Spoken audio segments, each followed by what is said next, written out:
I've been seeing a few ladies on here talk about how even if you find your perfect love, your true love, it won't complete you. The idea that I am waiting for that perfect person to come into my life to take care of me and to make me feel all better.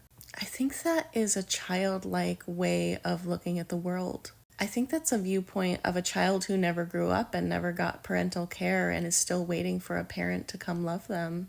I'm in a relationship now that is extremely satisfying, that is extremely good and happy. And it does scratch that itch that you get in dysfunctional relationships where you're like, if I could just fix this relationship, I would have a happy home life and I would feel satisfied. I do feel satisfied, but I do not have a sense that I know myself or that I'm complete. And my problem in relationships has always been that I give away my identity to the relationship, and then 2 or 3 years on, I don't know myself. And I've made all these decisions for the good of the other person because their happiness makes me happy. And then I wake up one day and I go, do I want any of this? Do I identify with any of this? Is any of this adapted for me? And I found that ultimately, if I can't find myself and my importance in my surroundings, they don't stay around. The idea that we all have this perfect person that's just somewhere for us. I have had my right matches at different times in my life.